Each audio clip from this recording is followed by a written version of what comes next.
This is called wappen. Wappen means tiny, tiny, tiny filefish. Tiny filefish. These fish, why don't they bite? Look at that. Finally, I got my kawahagi. So this is actually a red sea bream. I'll take it home and give it to my 4-year-old son. There we go. That's a good size.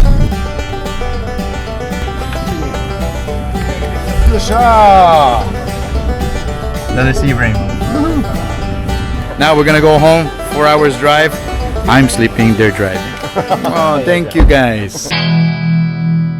Okay, so now I'm home. And this is my catch for today. 1, 2, 3, 4, 5, 6, 7, 8, 9 filefish, 2 red sea bream. And so first I think I'm gonna, of course, do sashimi. This is gonna go sashimi. And then we're gonna do Nitsuke, which is simmered fish. For the smaller filefish, these are gonna be kawahagi, fried fish. Here we go. Step 1, get rid of all the scales, except for the filefish, which doesn't have any scales. They're called filefish because it actually feels like a file.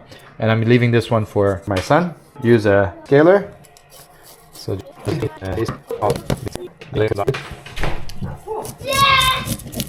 the tie.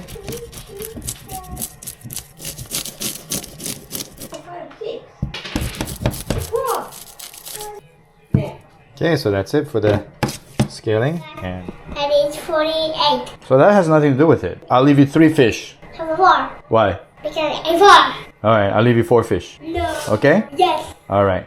Alright, good night. No, yes. Negotiating with a 4-year-old son. So this is the before and this is after. Let me show you with the bigger one. Cut the mouth. So do that. The smaller deba. So it's kind of hard to do with the bigger kawahagis. In that case, get one of the bigger debas. There is the bigger deba. For these bigger ones, it's quite hard. Maybe. Okay, here we go. And then hold on to it and just pull it off, just like that. Feels pretty good. Just like that. Now for sashimi, this one actually has a really thin skin on top of the meat, and we'll get rid of that later on. But for frying or simmering it, it's really not that big of a deal. But for sashimi, it kind of catches in your mouth, so you like to take it off. There it goes. And then once that's done, get the gills. There is the gill. You cut the one end of the gill part as you're pulling down on it. And then you look inside, you can see the other attachment, and you cut right there, like that. And then the gill pops right out like that. We're gonna put a little slit over here. Yeah, I knew it. This one doesn't have a very good liver. Yeah, if the liver is a bit brown or gray, then I don't like to eat it. And bigger. This is tiny. There's another way to cut up the filefish. Put a cut just behind the horn, like that. And then hold one side, hold the other side, and just rip it like this. The gills, the head, and the guts to one side, and just the meat on this side. This is the liver. As you're pulling these out, there's a little thing right here. This is called a gallbladder. Break open that part, it just bitter liquid in there, and it'll ruin your liver. This is one of my most favorite items in the dollar store here. This is next. There's a tie. This is the fish I'm going to save for my son. He's going to cut it up. So for the tie, cut the membrane alongside the gill, and then come down and cut the neck part. Cut the same membrane off on the other side. And this one's kind of fun to do. Put your knife through the white part of the gill, which is closer to the mouth. Come out the other side of the gill, and you hold this down, and as you twist, you pull. All you're left is the gill. Okay, that's the tie. We're going to do the big one. Let's use the bigger knife. Cut alongside the gill. Cut down. Try that thing again. It's a bigger one. Ow. It's harder to do, but we'll give it a try. Go through, hold this down, and twist and pull. And you get the gills just like that. So if you saw my video how to eat kawahagi sashimi with kimo ponzu, this is how to do it. I actually washed the liver with cooking sake. Put it in a strainer like this, boiling water, and just kind of run through it. And with both the sake and the boiling water, not too much. I'm gonna make 2 helpings take a spoon and a strainer and just push it through the strainer like this. That's what we're going for. Make 2 helpings and add the ponzu and green onions to it, and it'll be ready to go. So I'm gonna wrap it up and put it in the fridge, cut behind the horn area, and then just split these up. This is going into the Nitsuke, simmered fish, the simmered part. I love filefish Nitsuke. Okay, so these guys are gonna get prepared for sashimi. From the bottom, make sure you hear the click. Hear the clicks. And then lift up, get to the center bone, and then stop. And then go up to the top. I'm gonna cut up here, go down this way, making sure you hear the click. Get to the center bone. This is not connected. This is, so we get rid of that. Now on this side, hear the clicks. Feel the clicks. You can even taste the clicks. Here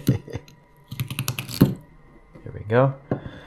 This one's going into the simmered pile right there.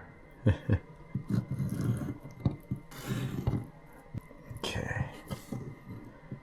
Very nicely done. These have actually a thin layer right here, and it's easier to cut the layer off with yanagi bocho, which is the longer knife and it's used for cutting sashimi. Now it's so thin that it's really difficult to do it. So the best way to do it is get the first part in, and then without moving the knife, kind of squirm the skin off. Through practice and experience, you'll figure out actually how to cut that up. But if you pull it too hard, you're still safe because you are still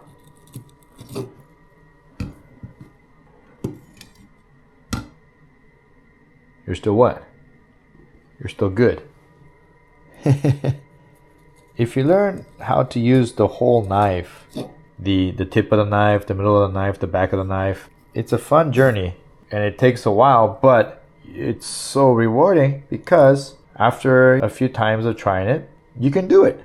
It's like everything in life. Repetition is the mother of skill. Anytime you do anything, you just repeat and repeat and you just get better. I cut so many foul fish. Last year, I went out with my father-in-law for foul fish. He caught 33, I caught 18. And that's 51 foul fish. Now, we got back home and he was in charge of cleaning the gear. And I was in charge of cutting of the fish. After 51 foul fish, first of all, you've got no feeling in your fingers. Second of all, if you do have feelings, it feels like you're touching like bacon fat because the fingerprints have been sanded off by the foul fish skin. But on the other hand, I got really good at separating the liver from the rest of the guts. I got really good at cutting the really thin skin off the sashimi meat. I got good at taking off the gills because I did it 51 times in one night, right? So if you do anything, even 3 or 4 times, you get better at it. Before you know it, you're teaching other people how to do it. If at first you don't succeed, try 51 times again. And you start learning how to hold a knife. You start learning how to cut fish. You start learning how to cook the fish. You start learning how to feed your family. It all comes through repetition. Nobody who is a professional or really good at something was perfect from the very beginning. Make a mistake. You learn from mistakes. You don't learn from successes. No, you don't. You don't learn from successes. You learn from mistakes. And I've made a few in my life. I've cut up hundreds of foul fish and I still do make mistakes. I want to get better. If you make a mistake, next time it'll be better. And that's it. That is the sashimi fillets for kawahagi. And tomorrow we're going to cut it up. I'll see you tomorrow. We'll start cooking. Good night. P.S. I couldn't resist. I gotta have a bite. Let's get about 5 pieces of sashimi. A little bit of soy sauce. Let's see how this tastes. A little wasabi. Here we go. It's as good as I ever had. Last time I had this, I had ponzu with green onions. But even with just wasabi and soy sauce, it made my day. like magic, it's gone. See you tomorrow. Cut up my son's fish. Yay! First you gotta put on your glove. Put on your glove. Yeah. This is This hand. small glove, No, it's a big glove. I gotta buy you some small gloves. but it's good for me. Yeah, this one's good, right? Yay, we got the gloves on. Woohoo! Next, Daddy's knife. Your knife, okay? So, get the Oh, scale off like this. Stop, hold here. I know, Daddy. Okay, you push down, okay? Very good. Okay, stop. Turn the fish over. There we go. You hold here, cut down. Now let's cut the bone. Make a fist and then tong tong. Very good. Okay, look at that. This is the head. Yay! Then what's this? This is Thai. Oh, I want Thai tempura. Thai tempura? Yeah. Okay, now listen to the click. Turn the fish this way. Okay, now hear the click.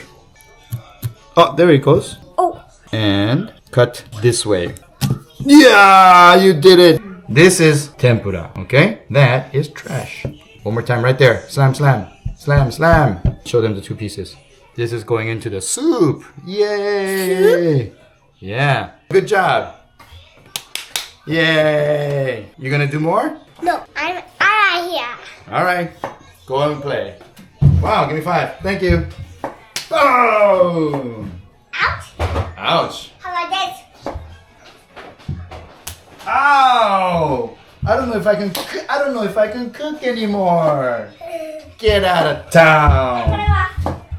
In Japanese style of cutting, you just take one cut. You never go back and forth, and it's always towards yourself.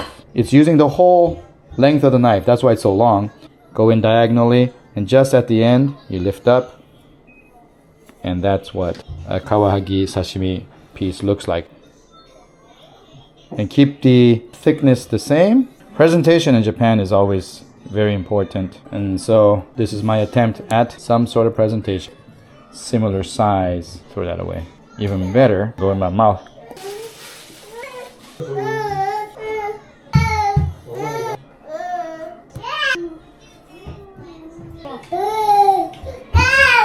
Cut through this way with the knife almost perpendicular to the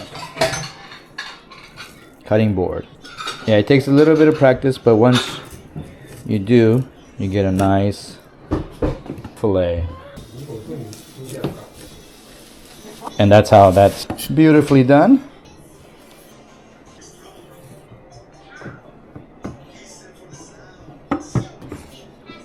Presentation is getting some wakame seaweed, and then that looks pretty good. And then we get sudachi. Put it in. It's kind of big, but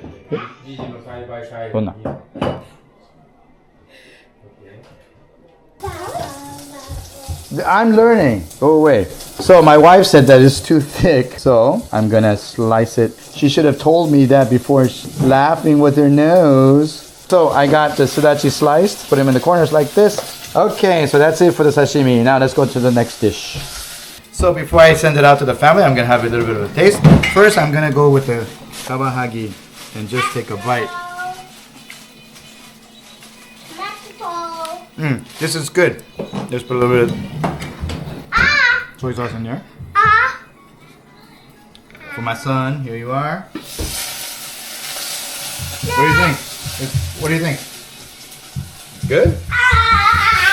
And then we'll try the Thai with the soy sauce and a little bit of wasabi on there. Good texture. Fresh. And the wasabi and the soy sauce make it so much better. Next, I'm actually going to put a little bit of the citrus fruit here, just a little bit there. And then take that just by itself. A little bit of soy sauce. Brings that citrus level up a little bit, but I prefer it without the citrus. Last one. The seaweed itself is good. Grade A sashimi caught in Japan. Let's check it out. Alright, so the soup is coming along great. This is the soup with all the bones and all the head and stuff that's left over from the sashimi, and it just smells wonderful. Now, I don't make this soup because I don't know the recipe. This is made by my mother-in-law, and she makes the best fish bone soup. And next to it, I'm gonna start making the Nitsuke, which is a simmer dish. Some soy sauce. The mirin and the soy sauce are about the same amount. Nihonshu, but I always taste it after I put it in. Some water, some sugar. Bring this to a boil before I put in all the fish. The ginger, cut off a little piece. The best way to peel ginger is with a spoon. Slice it. Okay, so it's boiling now, so we're gonna put in all the fish. So we're just gonna simmer all this fish in that wonderful sauce. Put in the ginger. Let that come to a full boil. So it's boiling now, and then I'm gonna turn down the heat to a low simmer, and then we'll time it up for about, let's say about 8 minutes, and that'll be done. This is one of the filefish heads, a little bit more of the head of the sea bream, and let's get some of that delicious sauce like that. Now we're gonna have a bite of the simmered dish. This is the collar of the sea bream. Filefish.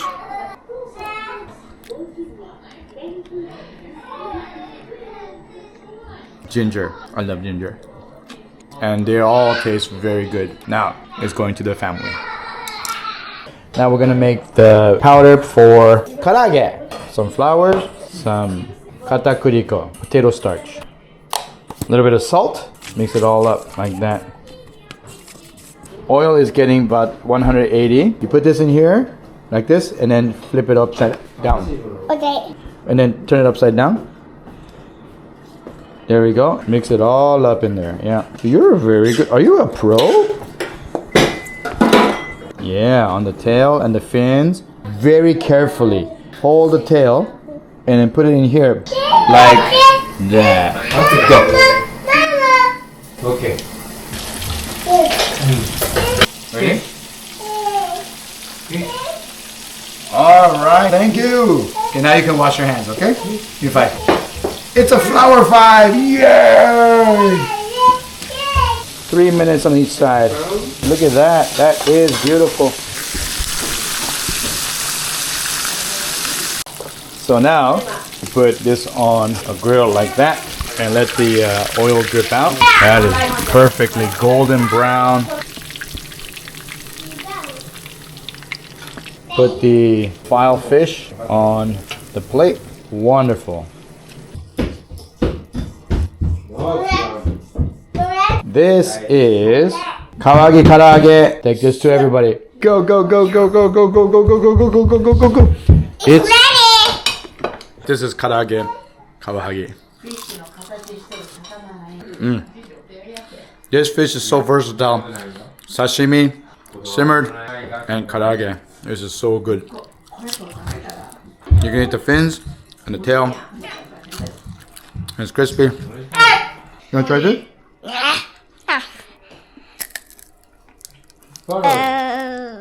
That's very good.